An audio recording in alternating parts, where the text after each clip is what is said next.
নজর রাখবো পরবর্তী সংবাদে।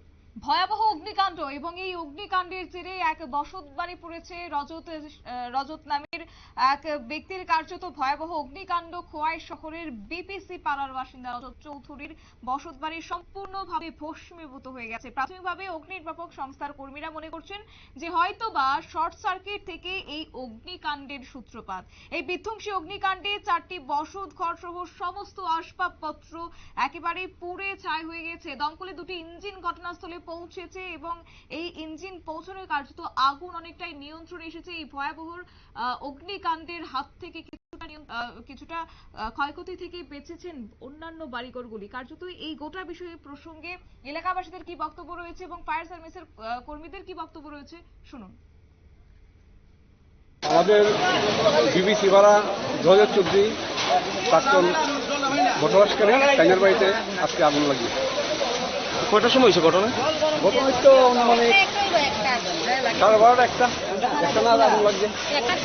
তারপর আমরা দেখতেছি দৌড়ে আইলাম, পাড়ার সবাই আইসে সাহায্য করছে, ফায়ার সার্ভিস আইসে, ফায়ার সার্ভিস আইসে সাহায্য করতেছে, 2টা দমকল আইসে, মানে একটু দেরি হচ্ছে। তারা যখন আগুন টাগুন লাগছিল ওইখানে আইসে একটু দেরি হচ্ছে, আইসে আমরা মাস্টার পাড়াটা হয়েছে না বিপিসি পাড়া পাড়াতে এখন বর্তমানে আমরা ফায়ারিং করতেছি। এর আগে আমরা একটা বাসুদের বাড়িতে আরেকটা অলরেডি আগুন করেছি। আমরা এটার শেষ হওয়ার সাথে সাথেই আমরা আবার এখানে আইসি। বর্তমানে 2টা ইঞ্জিনে আমরা এখানে অলরেডি কাজ করতেছি। আমরা যতটুকু পরিচেষ্টা করতেছি এখন আমরা এসে আগুন তাহলে এখন কোনো অসুবিধা নাই। অলরেডি আমরা নিয়ন্ত্রণের মধ্যে বর্তমানে আগুন। আচ্ছা, ফায়ার ব্রিগেড আইতে বলে একটু দেরি করছে না, কারণ হচ্ছে আমরা তো একটা পাম্প টার্ন আউট, সেই কারণে বাসুদের বাড়িতে কাজ করতেছে আমাদের একটা টার্ন আউট। তার সাথে সাথে আমরা সেকেন্ড টার্ন আউট আমাদের ছোটো গাড়ি ছিল, ছোটো গাড়ির মধ্যে আমরা। আপনারা শুনলেন তাদের বক্তব্য। এবং এই ভয়াবহ অগ্নিকাণ্ডের জেরে ঘটনাস্থলে 2টি ইঞ্জিন পৌঁছেছে ফায়ার সার্ভিসের এবং তার পরপরই কার্যত 2 ঘন্টার প্রচেষ্টায় আগুন নিয়ন্ত্রণে এসেছে।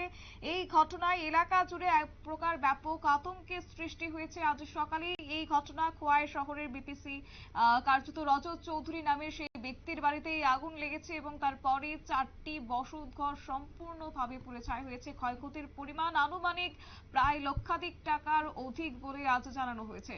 নিয়ে নিচ্ছে ছোট্ট একটি বিজ্ঞাপন বিরতির সঙ্গে থাকুন।